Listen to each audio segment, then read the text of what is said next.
as much as we want to be that great chef or great scientist or leader, being a leader is very scary. And I feel like it's easy to be the soldier or just being told what to do. To make that extra step forward when you're handed an opportunity, and it might happen when you're not even ready for it or you don't feel like you're prepared for it, you need to go for it. And I feel like every opportunity that I have has been scary like that. Like, I'm not ready for that. I don't know even if I feel like I can't do that. But then again, I tell myself, yes, I can. I got to do it. So my first step into where becoming an executive chef was this chef de cuisine at Opera. Now, I was just a sous chef at Red Light, which is a sister restaurant. And then we were told that the chef de cuisine was leaving and there was a space available. But from what I knew, the chef, Paul, already had in mind who he was giving this position to. He already had a guy. He already, they were friends. He was going to get the job. The owner came up to Chef Paul and to me and said, no, why don't you give Beverly a chance?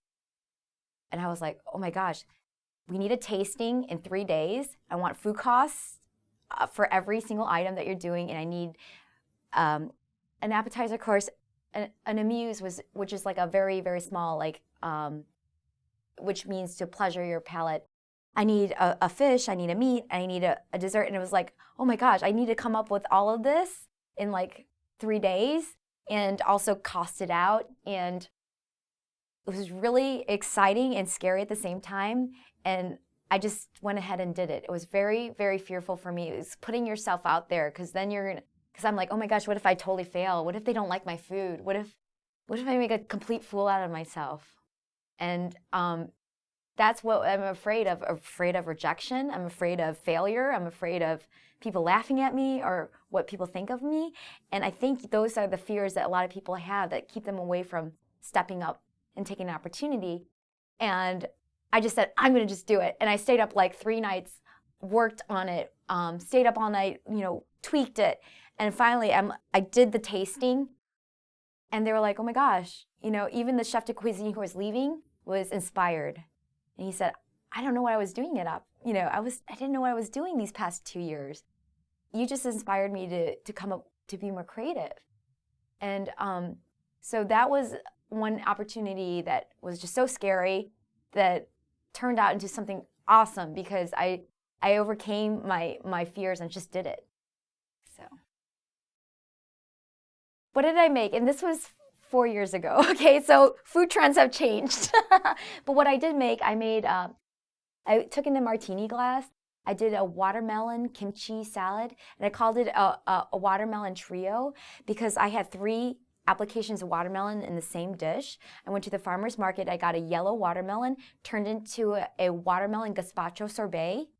And I took the rind on it and I pickled it with some chili powder, like almost like a Korean kimchi. And I Parisienne, which is like little round scoops, different colored watermelons, and made a really bright salad. And then I marinated a shrimp in a Vietnamese marinade, and I grilled it and I put it on the top. So that was my amuse. My second course was a duck consomme with duck wontons. I took duck bones and I made a really nice stock, and then I clarified it. It's called a consomme. So you clarify it with like egg whites, and then all the proteins come out as this really clear soup. And I took the meat of the same duck, and then I made wontons out of it.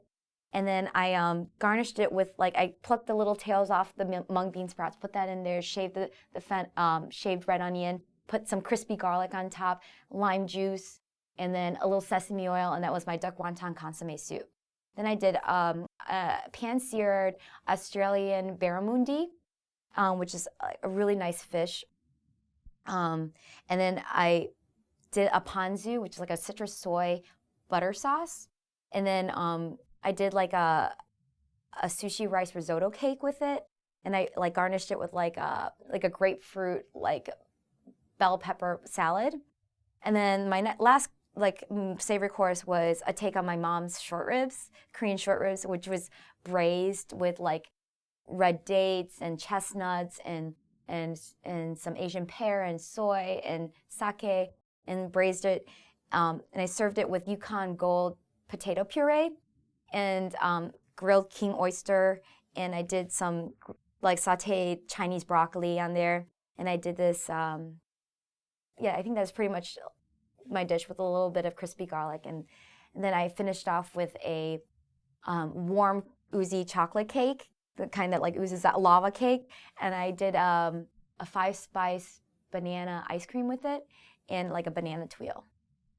And I came up with that in 3 days while still working full time. And then I costed it all out too. I worked so hard for that tasting. So yeah, I was really proud of that tasting. It was really good, and I had it all printed out in the menu, and I hand shopped for a lot of it too. So put my heart and soul on it. I think it was. I mean, that's what it takes.